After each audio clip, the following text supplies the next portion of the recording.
The plane had one landing attempt left. 4 minutes of fuel left. The landing wheels were stuck. The control systems had stopped working. 176 passengers sat in fear, knowing this was their last chance. The pilots had no answers. Then a young girl's voice said, "I can land this plane safely." Before you watch the full story, comment below which country you're watching from. Don't forget to subscribe for more amazing real stories.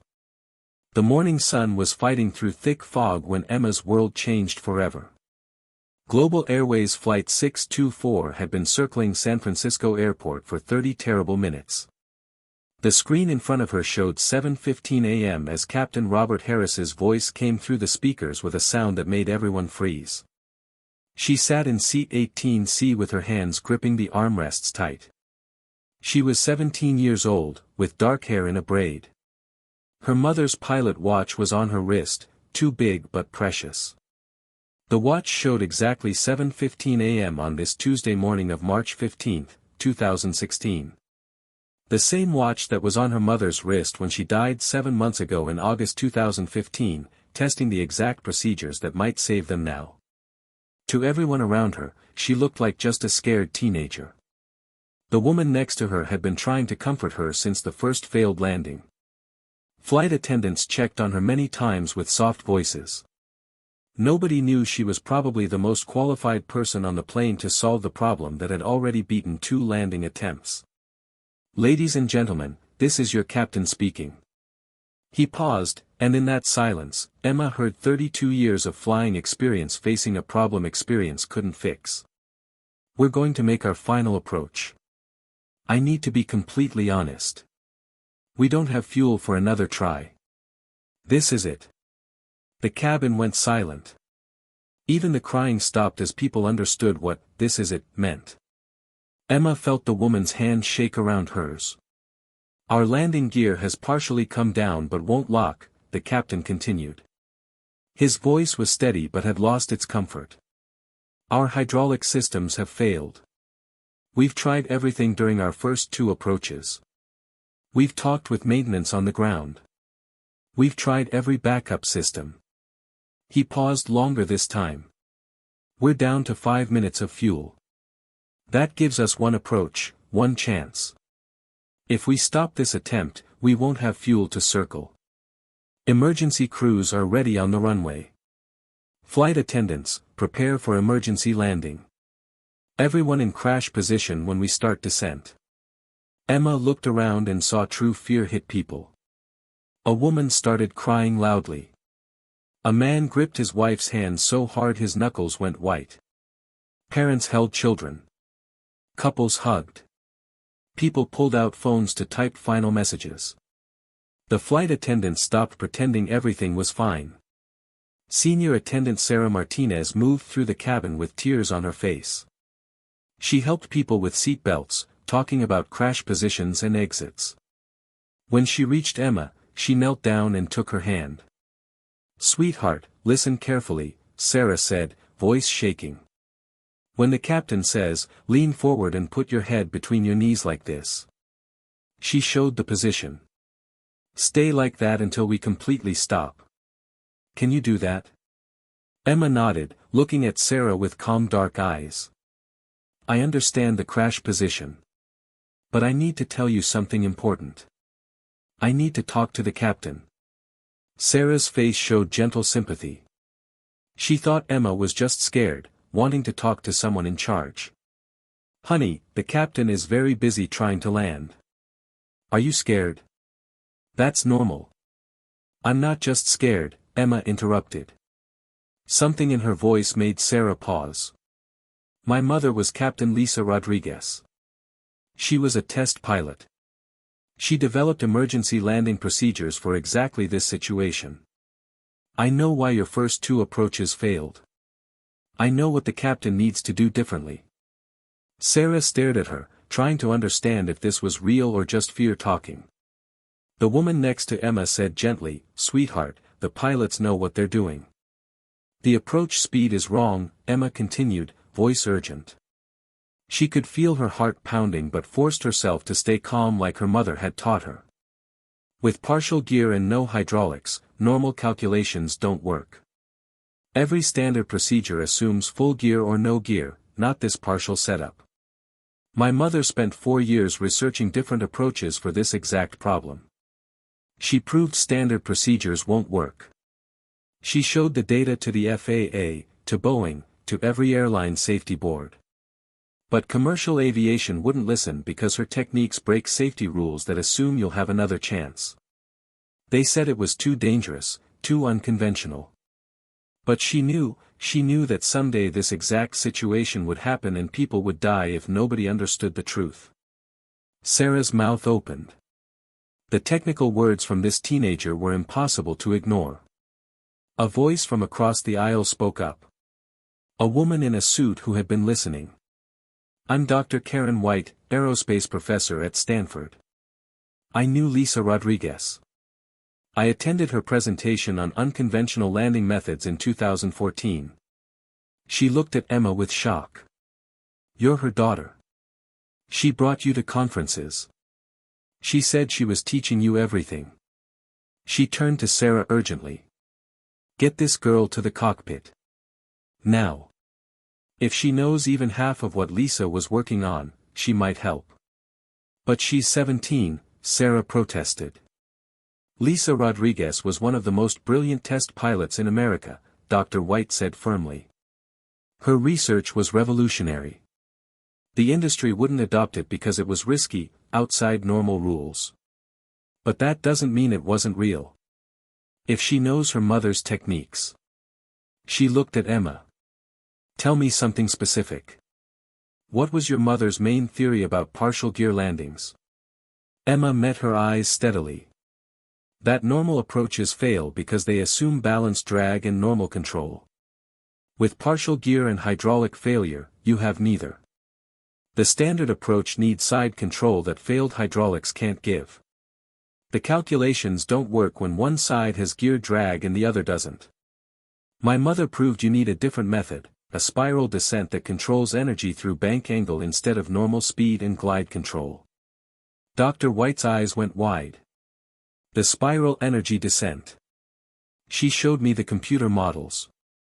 She tested it but never got FAA approval. She turned to Sarah. She knows what she's talking about. This isn't imagination. At 7:17 a.m., Sarah made a decision that broke every rule but seemed like the only choice when normal rules had failed twice. She grabbed the phone and called the cockpit. Captain Harris, this is Sarah. I have something that sounds impossible, but hear me out. I have a 17-year-old passenger who says her mother was test pilot Lisa Rodriguez and she knows why our approaches are failing. There's an aerospace professor from Stanford who confirms her mother was an expert in unconventional emergency procedures. Sir, she's speaking with technical precision.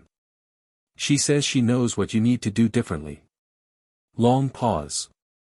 Emma could hear the tension.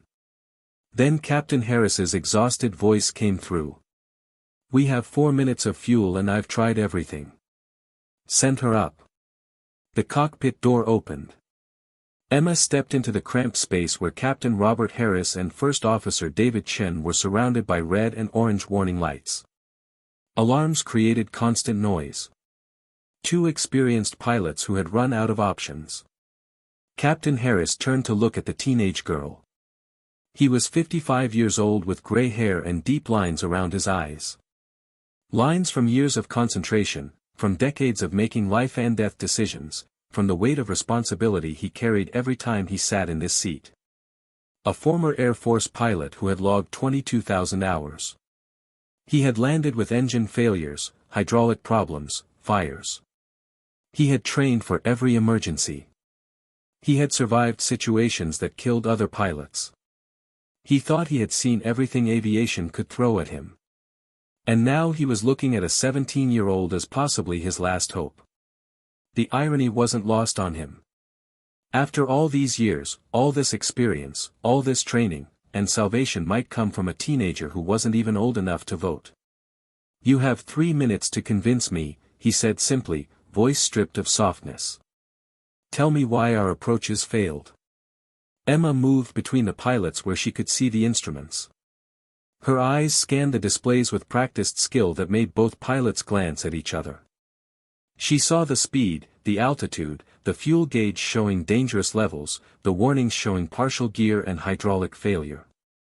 She understood exactly what her mother had prepared her for. When she spoke, her voice was steady and technical. Your first approach failed because you used standard emergency procedures with normal approach angle at 140 knots. But with partial gear creating unbalanced drag on the right and no hydraulics to fix it, that approach needed control you don't have. The plane drifted off center because the rudder couldn't fix the unbalanced drag. You had to stop because the plane was sliding sideways at 500 feet with no way to correct. Captain Harris's eyes widened. Every word was accurate, details nobody should know who hadn't been in this cockpit. First Officer Chen stared with his mouth open. How could you know our exact drift? Your second approach, Emma continued, not stopping because she saw the fuel gauge. You tried fixing it by going faster to 150 knots for better control and less time unstable. But that increased your sink rate beyond what partial gear can handle. The gear that's down isn't built for landing at high sink rates. The strut would collapse and flip you. You stopped at 200 feet when sink rate hit 1,100 feet per minute going up. You knew impact would destroy the plane. Captain Harris gripped his controls so hard his knuckles went white. Who told you our abort altitudes? Nobody told me, Emma said. I knew because my mother tested this exact situation 35 times. She documented every approach, every failure, every reason normal procedures don't work. She proved standard techniques have 0% success with partial gear and hydraulic failure. 0%, Captain. Your approaches didn't fail because you did wrong. They failed because what you're trying is impossible using normal techniques. Silence except for alarms. Captain Harris looked at his fuel gauge, 3 minutes left. Then at Chen, whose face had gone pale. Then back at this teenager. Then what do we do? Chen asked, panic in his voice. If normal approaches don't work, what do we do? The spiral energy descent, Emma said. She pointed at the navigation display. My mother developed it for situations where normal approaches failed. Instead of straight approach needing precise tracking, you spiral down directly over the runway end. You use steep bank, 40 degrees exactly, at low speed, 105 knots. The spiral lets you lose altitude and energy together while keeping the plane over your landing point. That removes the need for precise side control. That's crazy, Chen said flatly. 40-degree bank at 105 knots at low altitude with no hydraulics. We'll stall. Stall speed has to be at least 110 knots. And spiral puts us in constant turning descent with zero room for error. Stall speed is 102 knots with your setup, Emma said with certainty. She pulled a small notebook from her pocket, worn, filled with her mother's writing and diagrams. My mother calculated it based on exact drag you're experiencing. Wing loading, unbalanced drag, extra drag from partial gear. She documented everything. Yes, zero room for error, which is why commercial aviation won't teach this. It needs perfect flying with no safety margin. But perfect flying has 100% success. Your normal approaches have 0% with this damage. You proved that twice.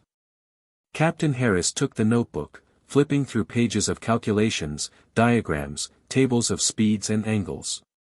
His hands shook as he read. These calculations. Your mother really tested this. Actually flew this 35 times. 35 times, Emma said quietly. Her calm cracked slightly. In simulators and real planes with simulated failures. She died on the 36th test when a control failed differently and she couldn't recover. 7 months ago. She touched the watch. But 35 successful tests proved it works. She documented everything. The spiral succeeds when normal fails. But it demands precision most pilots won't try because one mistake is fatal and no way to abort once you start. Silence except for alarms. Captain Harris looked at fuel, 2 minutes. Then at Chen's pale face. Then back at this girl who had just given him research that was both possible solution and the most terrifying approach he'd ever considered. If I do this, he said slowly, carefully, if I put this plane in 40-degree bank at 105 knots at low altitude with no hydraulics and partial gear, I'm trusting your mother's research with 189 lives. Including yours. Including mine. And if it fails, if calculations are wrong, if I fly it wrong, we don't have fuel to stop and try else. We crash. Everyone dies. Emma met his eyes with directness unsettling from someone so young. If you do another normal approach, Captain, you'll abort again because same problems still exist. Or you'll try forcing a landing the plane can't do and crash trying. My mother proved mathematically that normal approaches have 0 success chance with your specific failures. 0. The spiral has risks, big risks, but it has success chance above 0. That's your only real choice. Chen spoke, voice tight. But even if approach works, we still touch down with partial gear. How? You don't flare, Emma said immediately. Critical. Every instinct will say pull back and reduce sink on touchdown. But with partial gear, flaring causes the down gear to touch first while other side is in air. Unbalanced touchdown flips you.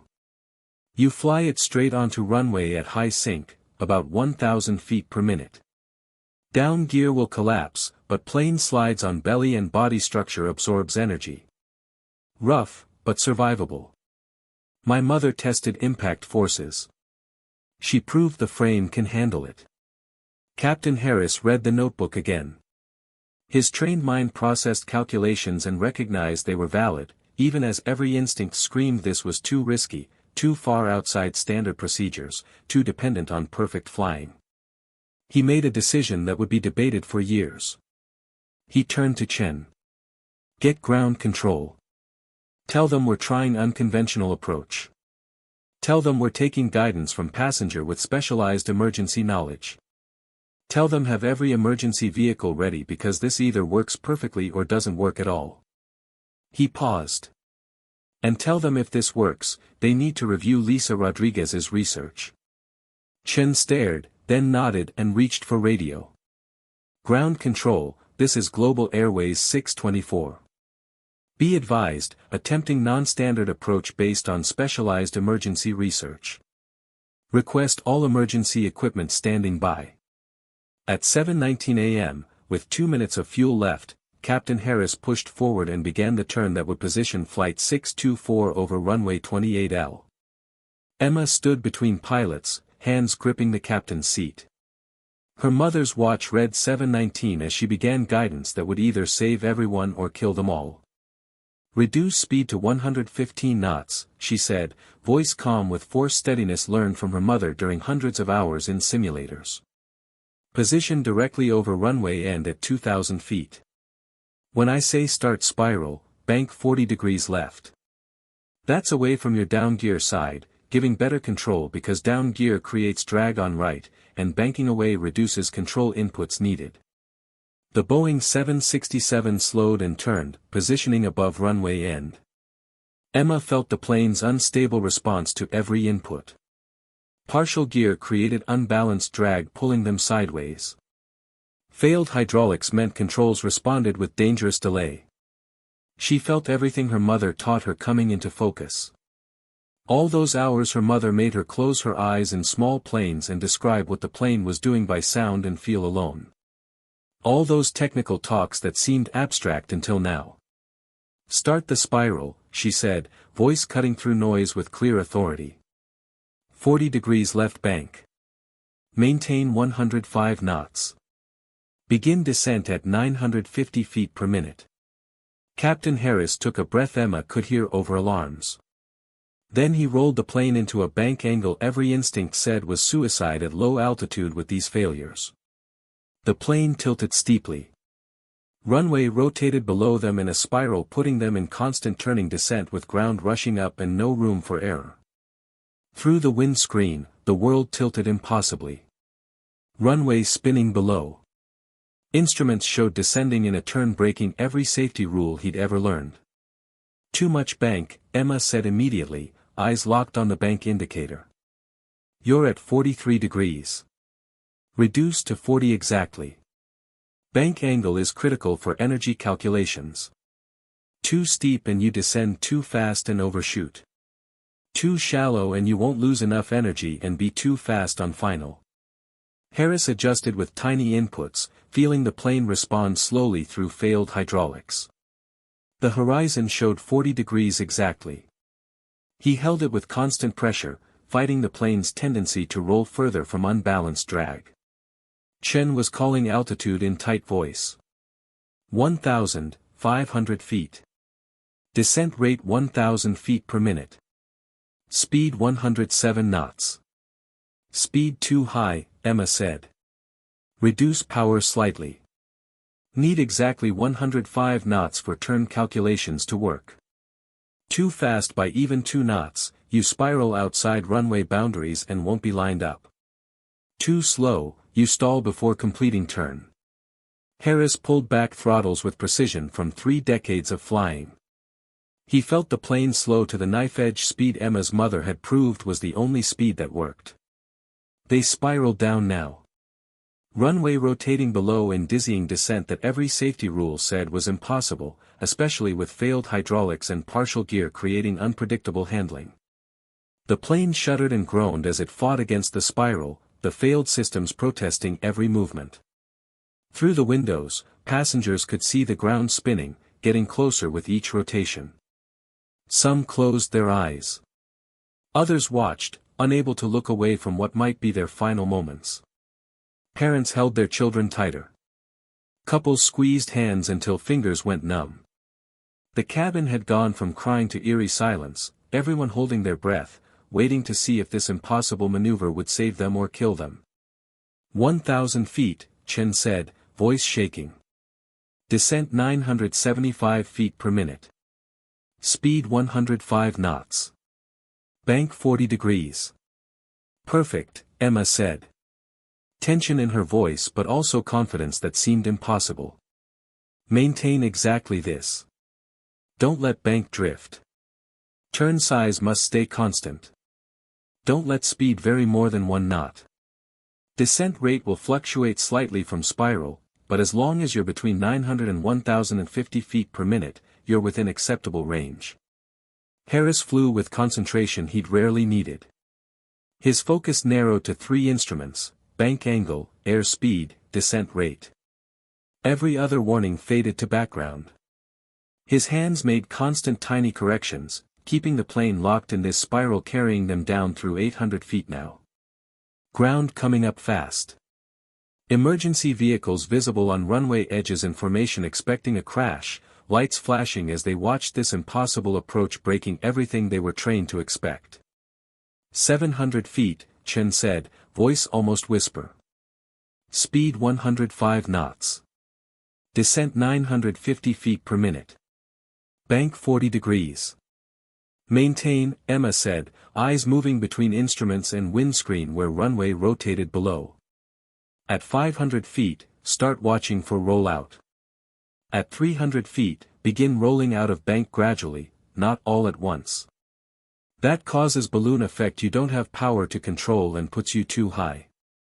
Need to reduce bank at exactly 3 degrees per second, taking about 13 seconds to wings level.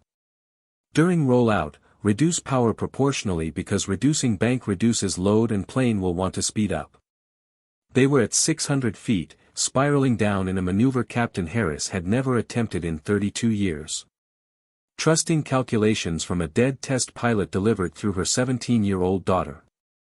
Runway rotating below like a carousel, coming up fast. Harris had time to think if this failed, they would hit in descending spiral at over 100 knots that would destroy the plane and kill everyone instantly. 500 feet, Chen called. 400 feet. 300 feet. Start rolling out now, Emma announced. 3 degrees per second. Watch power. Reduce throttle proportionally as bank decreases. Maintain 105 knots. Harris began rollout, hands moving with practiced smoothness despite sweat running down his face and knowing any mistake in next 15 seconds would kill everyone. He rolled bank angle down degree by degree, simultaneously reducing power to maintain speed, feeling the plane respond agonizingly slowly through failed hydraulics. Runway no longer rotating. It was ahead now, appearing through windscreen as they rolled toward wings level. He realized with shock they were perfectly aligned with center line at what looked like right altitude, at what felt like right speed. 200 feet, Chen said, voice rising with hope. Bank 18 degrees. Speed 105 knots. Descent 875 feet per minute.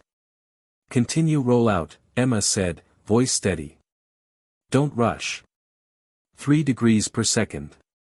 You're doing perfectly. 150 feet, Chen said. Bank 9 degrees. Wings coming level. Bank 3 degrees. Wings level. Speed 105 knots. Descent 900 feet per minute. We're lined up. Actually lined up perfectly.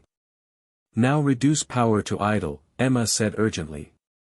Let descent rate increase to 1,000 feet per minute. Need extra sync because with partial gear, you can't flare. If you flare, down gear touches first and you flip. You're going to touch down hard, harder than any landing you've ever made.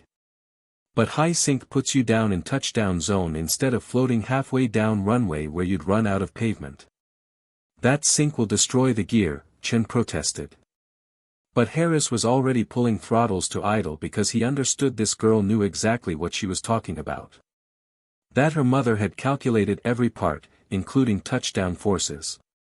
That normal thinking about landing sync didn't apply when trying to land with partial gear that couldn't absorb normal forces anyway and would collapse regardless. 100 feet, Chen said, voice nearly breaking. 1,000 feet per minute sync. Speed 103 knots. 75 feet. Don't flare, Emma said with desperate urgency, knowing 32 years of flying instinct would scream at Captain Harris to pull back, to reduce sync, to make it smooth. Critical, Captain. Don't pull back. Just fly it onto runway. Let it hit hard. Down gear will collapse, but that's supposed to happen. Belly landing is part of design. If you flare, unbalanced gear catches first and flips you. 50 feet, Chen said, crying openly. 40 feet. 30 feet. Captain Harris fought every instinct developed over 22,000 hours as he watched runway rushing up at sync rate that would normally be considered a crash. His hands wanted to pull back, wanted to flare and cushion touchdown, wanted to make this a landing instead of what looked like controlled crash. But he kept nose down, kept power at idle, trusted this teenager who had saved them with her mother's research. And at exactly 7:23 a.m. on March 15, 2016, Global Airways Flight 624 hit runway 28L with violent impact that shattered the partially deployed landing gear and sent the Boeing 767 sliding down the runway on its belly in shower of sparks and screech of metal on concrete and smell of friction and burning. The plane slid for 3,200 feet, an eternity of noise and terror and violence, before friction and remains of destroyed gear brought it to grinding, shuddering halt 400 feet from runway end. For a moment, stunned silence in cockpit. Broken only by wail of alarms and crackle of flames starting somewhere behind them. Then emergency vehicles surrounded them within seconds. Foam covering plane. Fire suppression activating. Evacuation slides deploying with sharp bangs. Captain Harris was on radio calling for evacuation while Chen was already out of seat, opening cockpit door to help direct passengers to exits. Emma sat on cockpit floor where she'd collapsed when plane hit. Her whole body shook with delayed terror and relief. The overwhelming realization that it had worked. Her mother's technique had actually worked. Her mother's watch showed 7:24 a.m., 1 minute after touchdown that seemed impossible but saved 189 lives because Lisa Rodriguez spent 4 years developing unconventional procedures and 6 years teaching them to her daughter.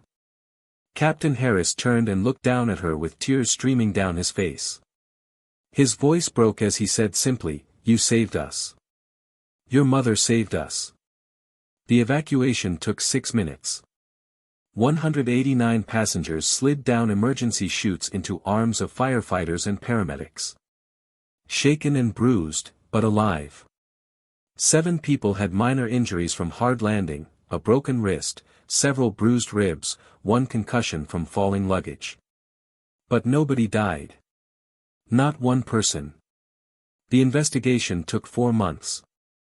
They reconstructed the entire emergency from cockpit recordings that captured Emma's calm guidance and Captain Harris's agonized decision to trust her. They analyzed flight data showing the spiral approach matching her mother's calculations with remarkable precision. They interviewed all 189 passengers and every crew member. And they located Lisa Rodriguez's research files. Thousands of pages of calculations. Mathematical models of unbalanced drag. Spiral descent energy equations. Landing impact analysis for partial gear scenarios. Test flight data documented 35 successful demonstrations. Simulator records showed hundreds of additional trials refining the technique. The NTSB confirmed, Lisa Rodriguez had developed genuinely innovative emergency procedures that worked when standard techniques failed. Her spiral approach broke multiple standard rules and required perfect flying with zero room for error. But the mathematics were sound and test results were undeniable. The final report concluded that conventional emergency procedures would have resulted in either continued failed approaches until fuel ran out or attempted landing that would have crashed with total loss of life.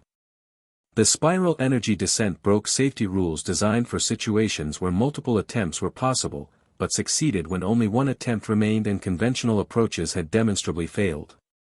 The report recommended that Lisa Rodriguez's research be preserved and made available to emergency teams, test pilot programs, and simulator training for situations where standard procedures proved inadequate.